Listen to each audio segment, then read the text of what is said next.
My name is Francois, and I'll never forget that fateful day when my life was turned upside down into a reality I could never have imagined, even in my worst nightmares. It was a Thursday like any other. I was working as an accountant in a large company in the heart of Paris, and it had been a particularly trying day. A surprise audit had been announced, and the whole team had been scrambling to gather the necessary documents. I'd barely had time to nibble on a sandwich at lunchtime, and my eyes were burning from staring at the numbers on my screen. When the clock finally struck 7 p.m., I breathed a sigh of relief. I quickly packed up my things, greeted my colleagues and headed for the metro. During the whole journey, I had only one thing on my mind: to go home, kiss my wife Marie, and collapse on the sofa with a nice glass of wine. The journey seemed interminable. The train was packed, as it always is at rush hour, and each stop felt like an eternity. When I finally got out at my station, I took a deep breath of fresh air. The evening air was mild, and the last rays of sunlight colored the sky a soothing orange. This vision relaxed me a little, and I walked with a lighter step towards our little suburban bungalow. When I got to the front of my house, I noticed that something wasn't quite right. There were far too many cars parked on the street, some of which I didn't recognize. I frowned, wondering if Marie had organized some kind of surprise party. But it wasn't our anniversary, or any other special occasion I could remember. I inserted my key into the lock, but it turned blankly. The door was already unlocked. A wave of worry went through me. Marie was always very careful with the security of the house. I pushed the door open gently, and that's when my world fell apart. The entrance hall, usually decorated with our travel photos and a small piece of IKEA furniture we'd assembled together, was unrecognizable.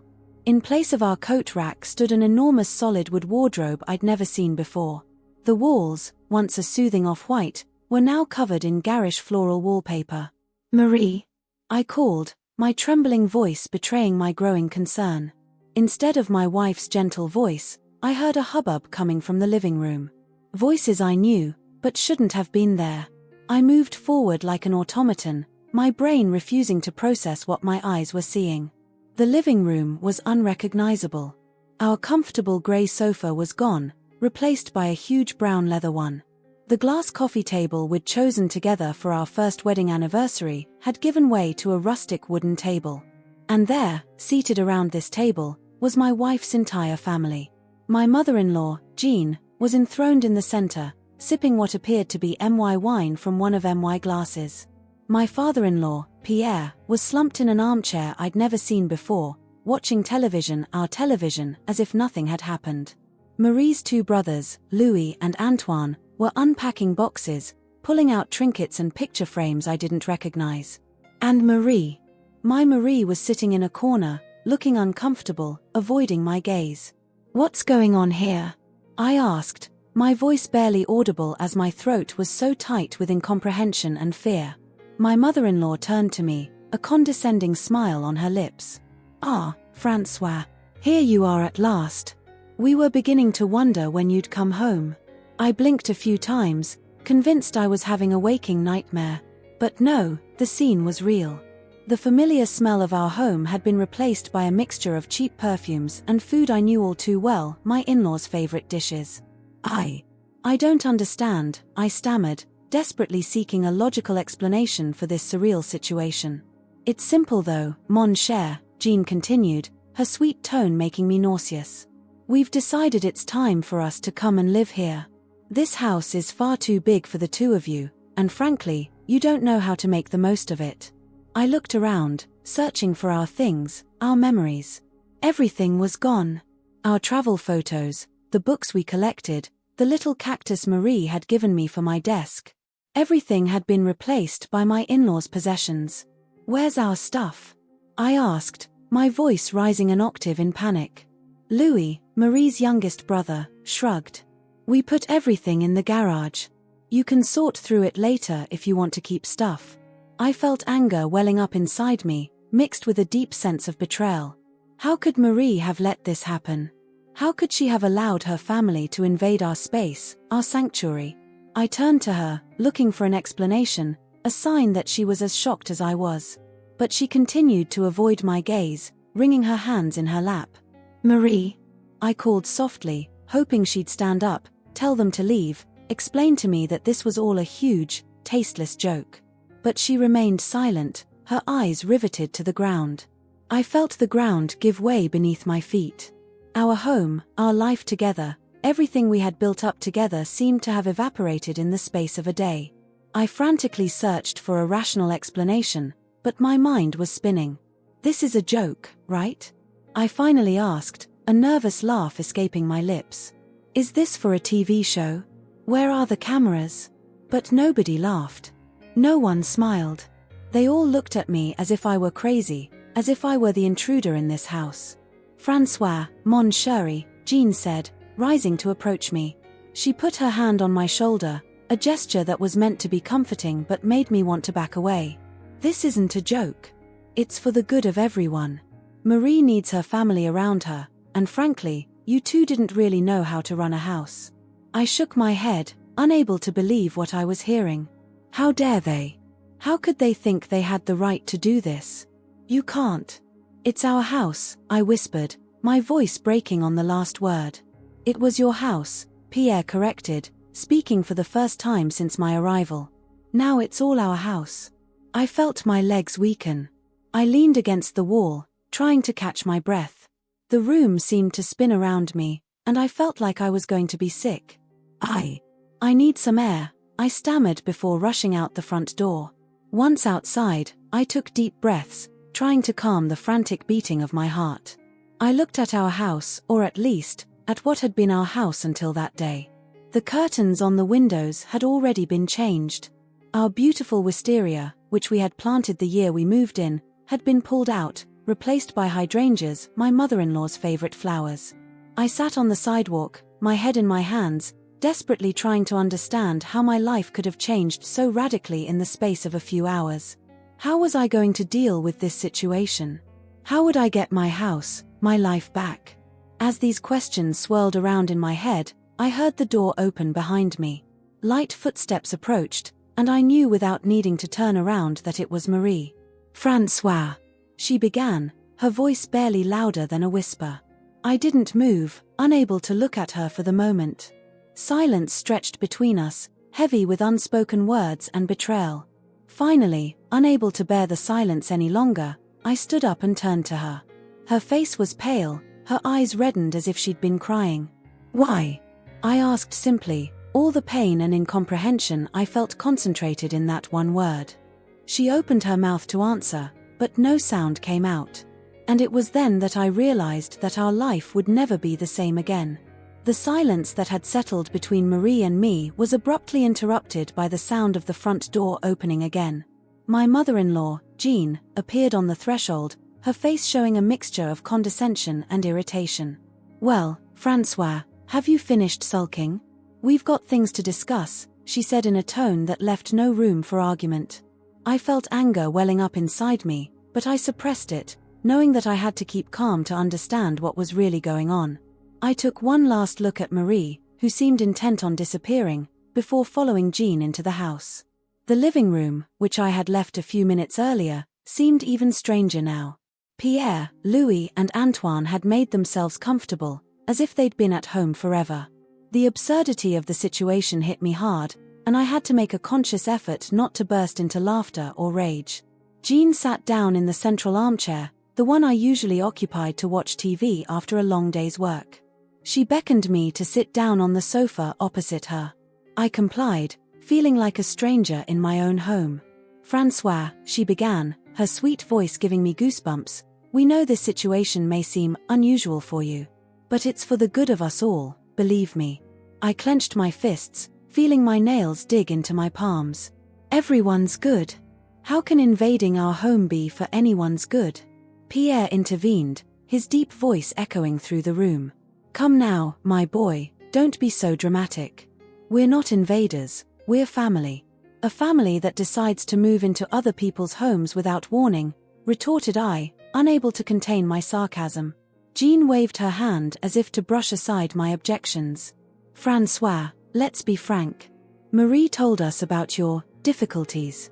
We know you're going through a complicated period in your relationship. We're here to help." I turned to Marie, who had just entered the room. She was still avoiding my gaze, standing in the doorway as if hesitant to enter the room completely. "Marie, what's she talking about?" I asked, confusion mingling with anger in my voice. Before Marie could answer, Jean spoke up again. "She told us you were drifting away, spending more and more time at work. She feels alone, Francois. And as a mother, I can't stand by and watch my daughter suffer." I was speechless, unable to believe what I was hearing.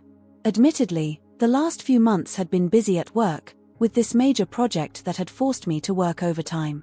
But to say that we were having problems as a couple, that's ridiculous, I finally said. "We don't have any problems. Marie, tell them." But Marie remained silent, her eyes riveted to the ground. Her silence was deafening, and I felt my heart clench. Jean leaned forward, her gaze fixed on mine. "This is what's going to happen, Francois. We're going to live here now. All together. Like a real family. If that doesn't suit you." She left her sentence hanging, a thin smile stretching her lips. I could feel the rage welling up inside me, threatening to boil over. "If this doesn't suit me, what?" I asked, my voice trembling with restrained anger.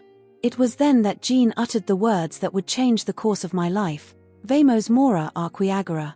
Se nao esta content, pica o divorcio." These words, spoken in Marie's mother tongue, Portuguese, hit me like a punch.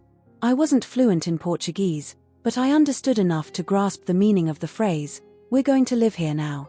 If you're not happy, ask for a divorce." The shock left me speechless for a few seconds. I looked around, searching for an ally, someone who would see the absurdity of this situation. But the faces I saw were either impassive or openly hostile. My thoughts sped up, racing through my head. How had we come to this? How could my life have changed so radically in the space of a few hours? And above all, what was I to do now? Part of me wanted to scream, throw them all out, take back control of my house and my life. But another, more rational part knew that would only make things worse. If I lost my temper now, I risked losing much more than my house. So, drawing on reserves of calm I didn't know I had, I took a deep breath and uttered the word that would change the course of events, "Okay." This simple word seemed to take everyone by surprise. Jean, who had clearly been expecting an outburst from me, blinked, momentarily taken aback. Pierre and Marie's brothers exchanged confused glances. And Marie. Marie finally looked up at me, her face a mixture of surprise and something I couldn't identify. Relief. Guilt. "Okay," repeated Jean, as if she wasn't sure she'd heard correctly. I nodded, keeping my face as neutral as possible. "Okay. If that's what you all want, if that's what Marie wants, then okay." A stunned silence fell over the room. I could almost hear the cogs turning in their heads, trying to make sense of my unexpected reaction. Finally, it was Louis who broke the silence. "Well, it's settled then. We're staying." I rose slowly, feeling all eyes fixed on me. "It seems so. If you'll excuse me, I need some fresh air." Without waiting for an answer, I headed for the front door. As I placed my hand on the handle, I heard Marie's voice behind me. "Francois." I stopped, but didn't turn around. "Not now, Marie. Please." And with those words, I stepped out into the cool night. Once outside, I took a deep breath, letting the fresh air fill my lungs. My mind was racing, trying to make sense of everything that had just happened. Part of me still couldn't believe it was real, that my life had just been turned upside down in such a brutal and unexpected way. I walked aimlessly through the streets of our neighborhood, the street lamps casting elongated shadows on the sidewalk. My thoughts were a chaotic swirl of emotions and questions. How could Marie have done this to me? Why hadn't she said anything if she felt so alone, so unhappy? And above all, what was I to do now? After a while, I found myself in a small park where Marie and I used to picnic at weekends. I sat on a bench, staring blankly at the empty playground in front of me. It was then that I realized that my calm reaction wasn't just due to a desire to avoid conflict. No, somewhere deep inside me, a plan was beginning to take shape. A plan that would require patience, composure, and a lot of self-control. I couldn't face my in-laws directly. There were too many of them, too united in their decision. And Marie. Marie seemed to have chosen her side, at least for the moment. No, if I wanted to regain control of my life, I had to be smarter, more strategic. As the night wore on, my plan became clearer. I would play their game, for now. I would accept their presence, their invasion of my life.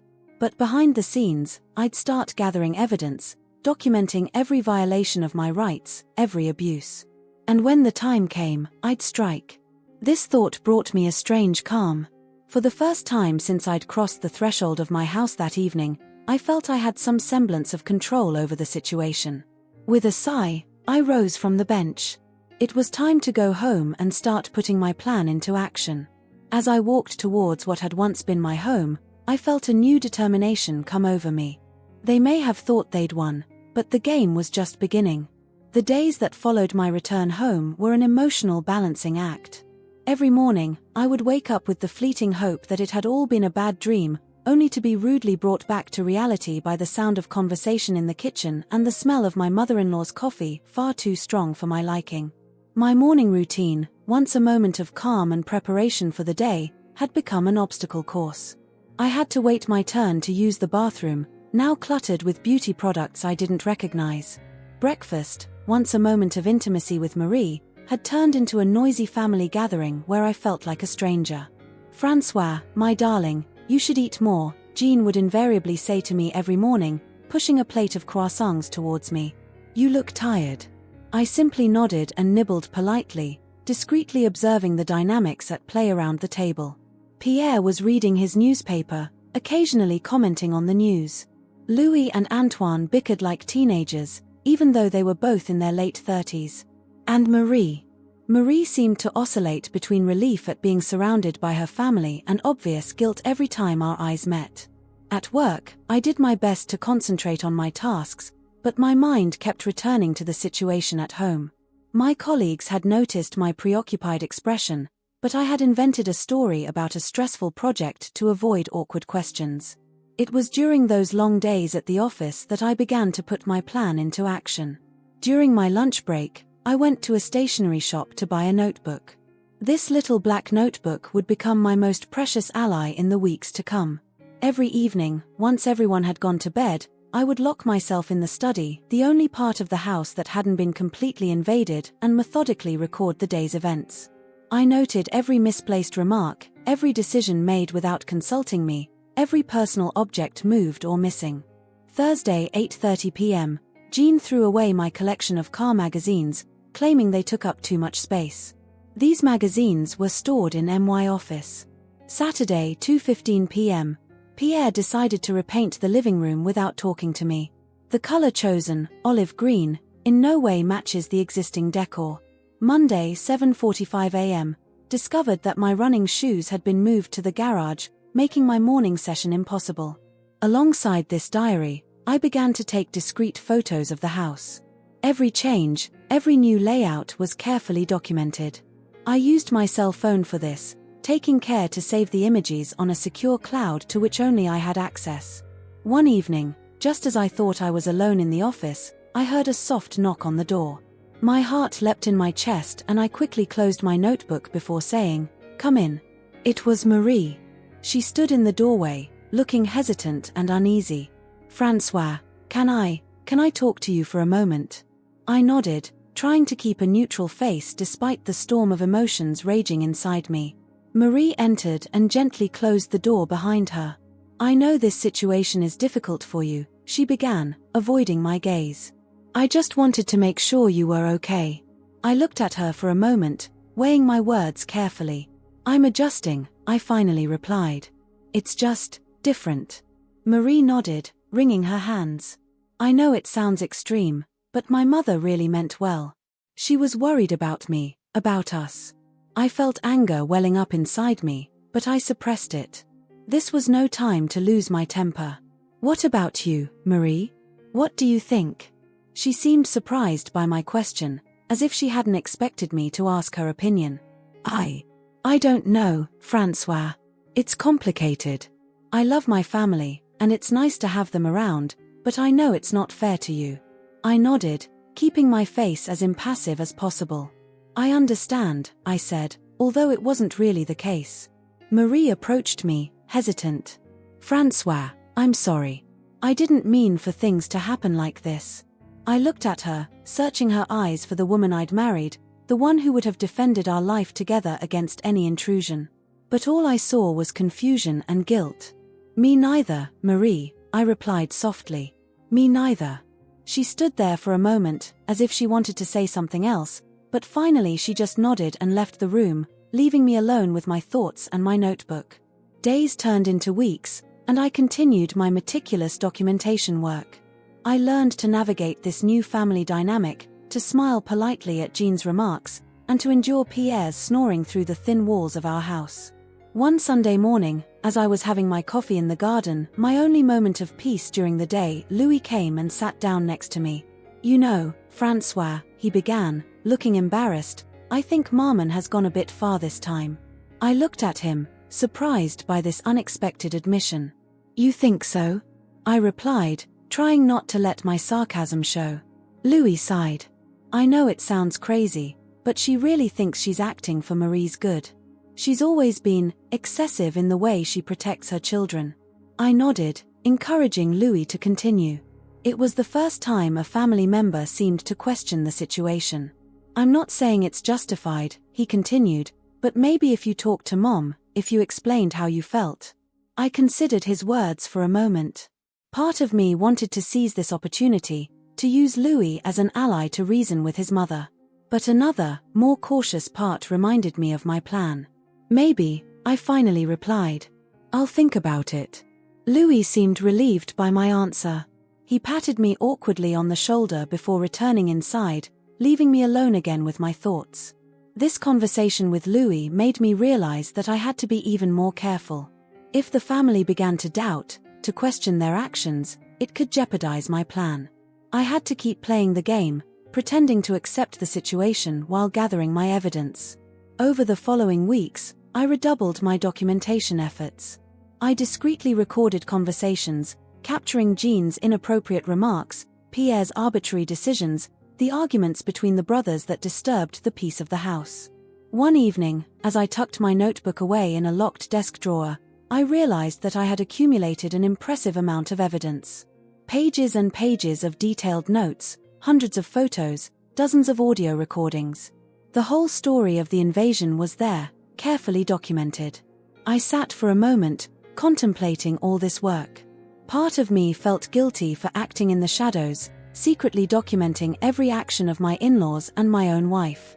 But another, stronger part knew it was necessary. This was my only chance to regain control of my life, my home. As I locked the drawer, I felt a renewed determination sweep over me. The time for passivity was over. I had my evidence, I had my file. Now it was time to take action. I took out my phone and dialed a number I'd memorized weeks before. After a few rings, a deep voice answered. "DuPont and Associates law firm, what can I do for you?" I took a deep breath. "I'd like to make an appointment with Maître DuPont. It's about a family matter." The next morning, I woke up with a mixture of apprehension and determination. My appointment with Maître DuPont was scheduled for 2 p.m., and I'd taken half a day off under the pretext of a medical appointment. Breakfast was, as usual, a cacophony of conversation and clattering dishes, but I remained silent, lost in thought. "You're very quiet this morning, Francois," Jean remarked, peering at me over her cup of coffee. "Everything all right?" I forced a smile. "Yes, just a little tired. I have an important appointment this afternoon." "Oh, nothing serious, I hope," she said, a gleam of curiosity in her eyes. No, just a routine checkup," I replied, carefully avoiding her inquisitive gaze. Marie gave me a worried glance, but said nothing. In recent weeks, our conversations had been reduced to a minimum, a growing gulf between us that neither of us seemed capable of bridging. After breakfast, I went to work as usual, my bag containing all the documents I'd gathered over the past few weeks. At midday, I discreetly left the office and headed for the law firm. Maître DuPont's office was located in a Haussmann building in the 8th arrondissement. The interior was elegant and sober, with paneled walls and leather armchairs. The secretary greeted me with a professional smile and invited me to wait. A few minutes later, the office door opened and Maître Dupont appeared. He was a man in his 50s, with graying hair and a piercing gaze. "Monsieur Leroy? Please, come in," he said, motioning for me to follow him into his office. Once settled, I began to explain my situation. I spoke for nearly an hour, detailing the events of the last few weeks, the invasion of my in-laws, my wife's behavior, and all the evidence I had gathered. Maître Dupont listened attentively, taking notes and occasionally asking questions to clarify certain points. When I had finished, he remained silent for a moment, reflecting. "Monsieur Leroy," he began at last, "your situation is unusual, to say the least. However, from what you've explained to me and the evidence you've gathered, we have several legal options at our disposal." He leaned forward, folding his hands on his desk. "First of all, we can bring an action for trespassing. Although your wife has apparently given her consent, you are co-owner of the house and have never consented to your in-laws taking up permanent residence there." I nodded, feeling a mixture of relief and apprehension at the prospect of finally putting my plan into action. "Then," continued Maître Dupont, "we can also consider an action for moral harassment. The recordings you've made, although their admissibility as evidence may be disputed, clearly show a pattern of abusive behavior on the part of your in-laws." He paused, looking at me intently. "Monsieur Leroy, I must ask you, have you considered the possibility of divorce?" The question hit me like a punch. Of course, I'd thought about it. How could I not after everything that had happened? But hearing it put so directly by a lawyer suddenly made it very real.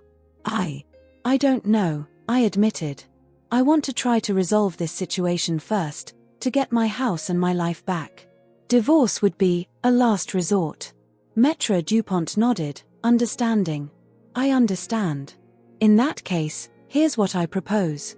We'll start by sending a formal notice to your in-laws, ordering them to vacate the premises within a reasonable period of time, say 30 days.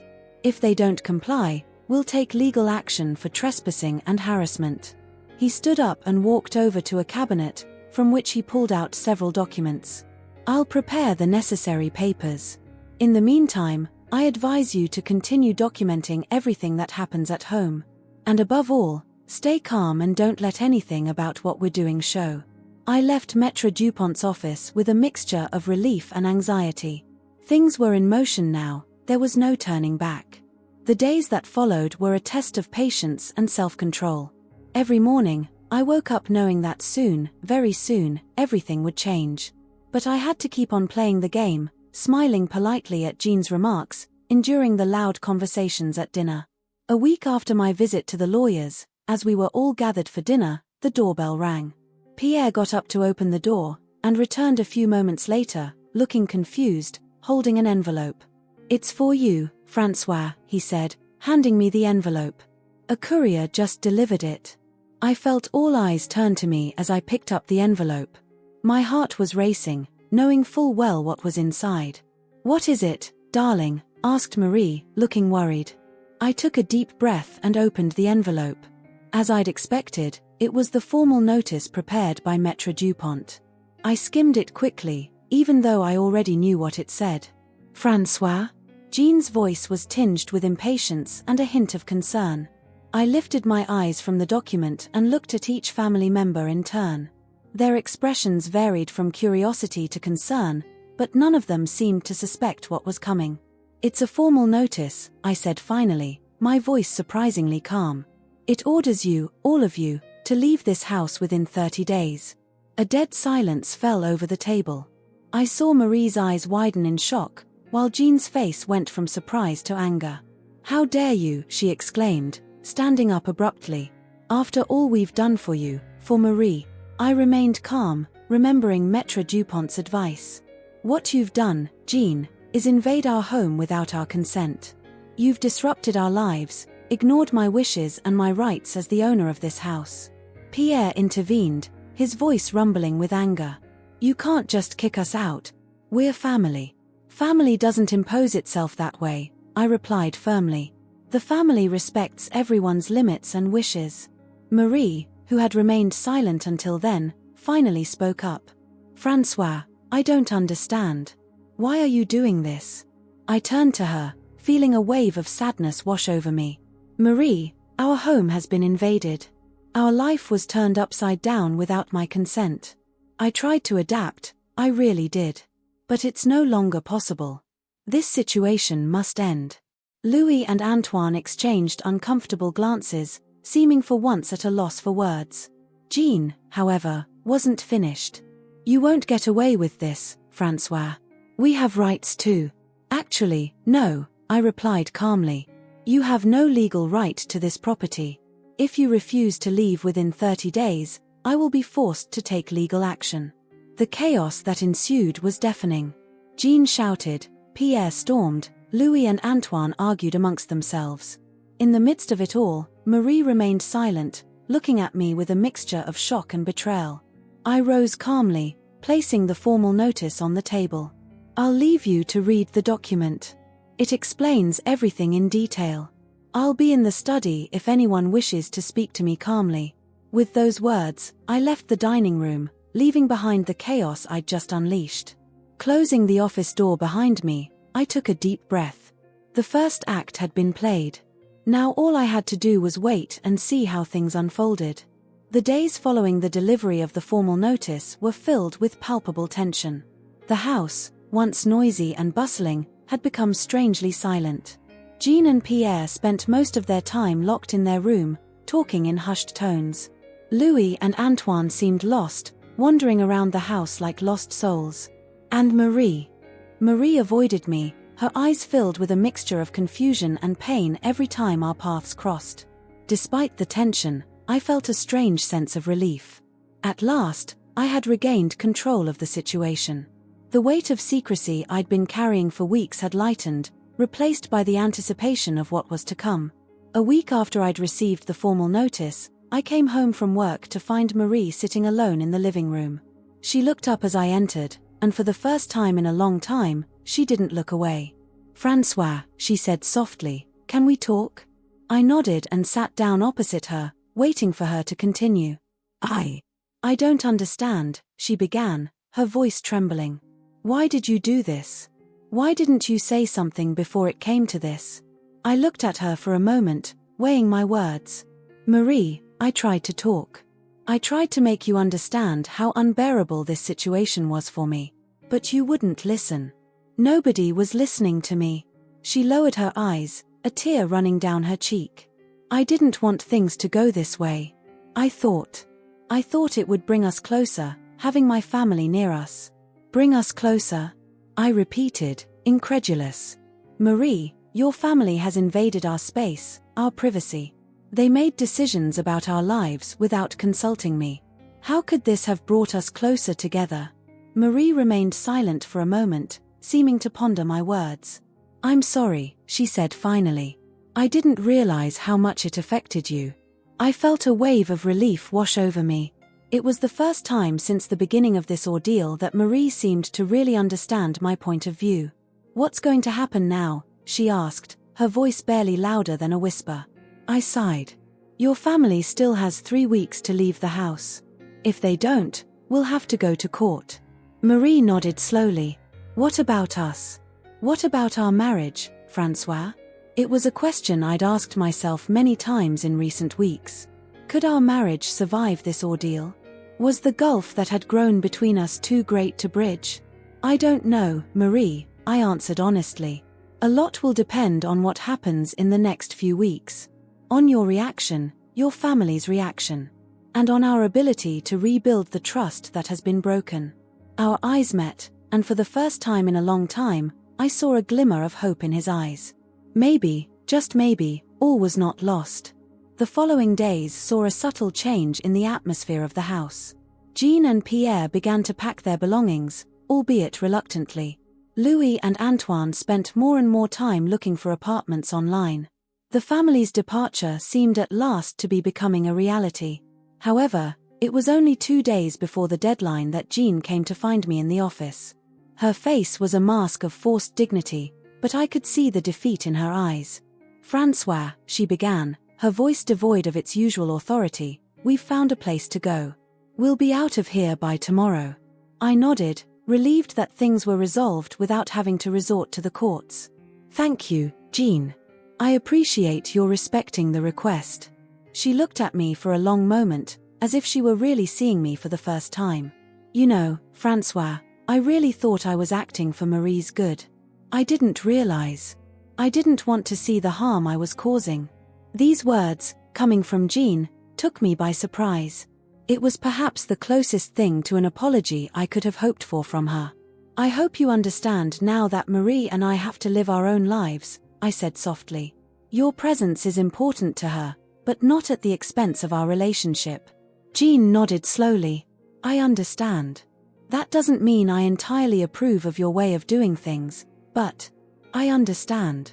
The next day, as promised, Marie's family left the house. The departure was emotional, with tears and hugs.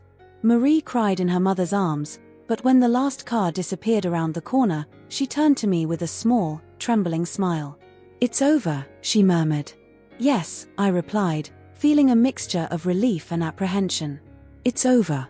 We re-entered the house, which suddenly seemed strangely empty and silent. There were still traces of Marie's family's presence, a forgotten picture frame here, a scarf there, but for the first time in months, it was our space again. Marie turned to me, her eyes filled with conflicting emotions. What do we do now, Francois? I took a deep breath.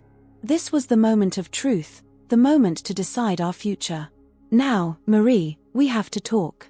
Really talk. About what happened, why it happened, and what we want for our future. She nodded, her eyes never leaving mine. All right. Let's talk. We sat down in the living room, on the sofa that had been the silent witness to so many changes in recent months. For hours, we talked. Our frustrations, our fears, our hopes. Marie admitted that she had felt alone and neglected, which had prompted her to turn to her family. I recognized that perhaps I had put too much emphasis on my work, to the detriment of our relationship. This was only the beginning of a long process of healing and rebuilding. We decided to consult a couples therapist, recognizing that we needed help to navigate the troubled waters of our marriage. The weeks and months that followed were difficult. There were moments of doubt, arguments, and tears. But there were also moments of rediscovered tenderness, shared laughter, and mutual understanding. Little by little, we began to redecorate the house, erasing the last traces of the family invasion and creating a space that was truly ours. Every decision was made together, every change discussed and approved by both of us. A year after Marie's family had left, we were sitting in our garden, enjoying a balmy summer evening. Marie turned to me, a smile on her face. You know, Francois, I never thought I'd say this, but I'm grateful for what happened. I looked at her, surprised. Really? She nodded. It forced us to face our problems, to really communicate. Our marriage is stronger now than it's ever been. I smiled, realizing she was right. This ordeal, as difficult as it had been, had indeed brought us closer together. We'd learned to fight for our relationship, to set healthy boundaries, to communicate openly and honestly. What about your family? Asked I, curious to know where things stood on that front. Marie smiled. We've found a balance. They now understand the importance of respecting our space. And you know what?